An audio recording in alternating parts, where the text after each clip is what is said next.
Hi guys, it's me, Sloan.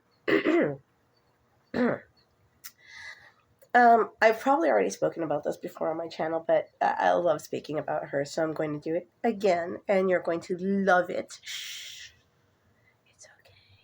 You'll be fine. Shh. Anyway, Gertrude Stein is my hero.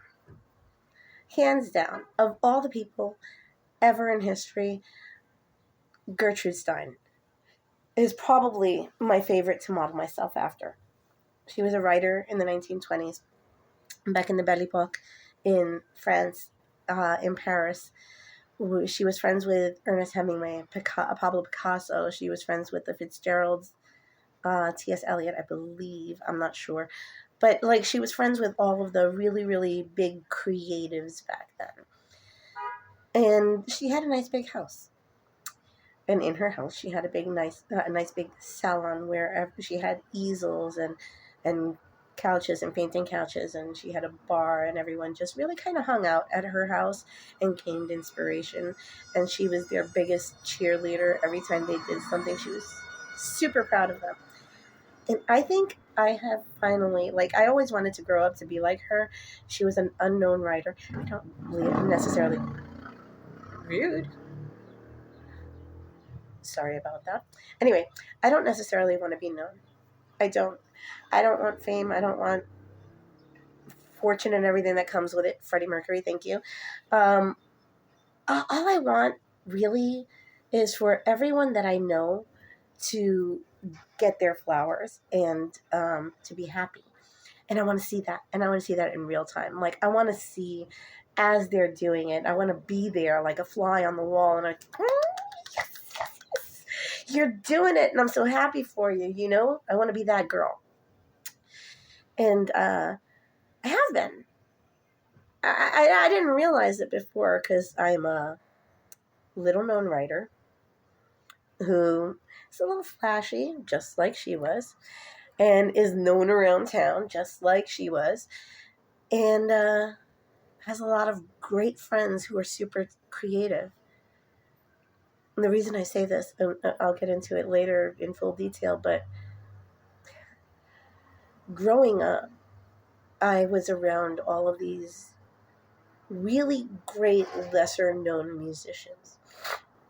And I say this because back then in the Bronx, growing up in the South Bronx, actually, back then we were down there, all of these great musicians growing up in high school with me, they learned band in school, and they picked up instruments and they took them home and they formed bands to get rude. They formed bands together, and I loved every single one of them. They were all hardcore. They were all heavy metal. They were all really, really amazing. You know, for their genre, for their craft, they were amazing. The only problem was that they were never really picked up. Like, they were never signed. They were never publicized outside of our general area. Now, music nerds of those genres know who these bands are because they literally go out searching for the obscure and they find them, and it's beautiful. All of that being said, these musicians are now being honored by by the New York Historical Society, and it's amazing. And there'll be more about that in soon upcoming videos, because on Thursday, and it's Sunday now. On Thursday, my brother is being inducted for being a legendary drummer of the Bronx bands, and I am so super super proud of my big brother. And this is the brother that gave me away at my first wedding. This is the brother who took me in, even though, like, he barely even knew me at first, you know, and he walked me into his house and said, "Hey mom, this is my sister," and just we walked right past. And it was a beautiful thing because she just accepted that I was his sister, fed me breakfast in the morning, asked me if I was okay to go to school, and I'm like, yeah, sure. But I was a truant and I didn't have a school necessarily to go to, so I just went to her son's. Like, why not?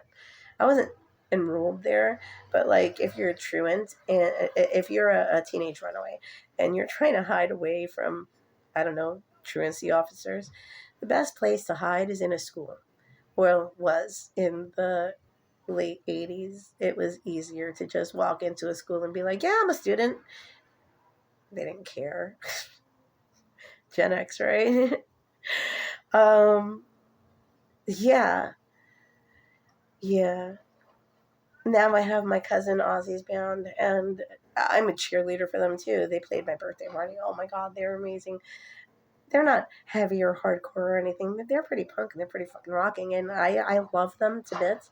So they've asked me to become their band manager, and I'm plotting out ways to get them to rise. And yeah, so that's happening. And hopefully after bed rest, I'm going to be making a lot of moves, and you guys are going to be seeing a lot more stuff. Um, I know. I'm still on bed rest on Thursday, but I'm going to my brother's event. I don't care who is going to try to stop me. Who? Nobody. Because I'm mean and I will bite.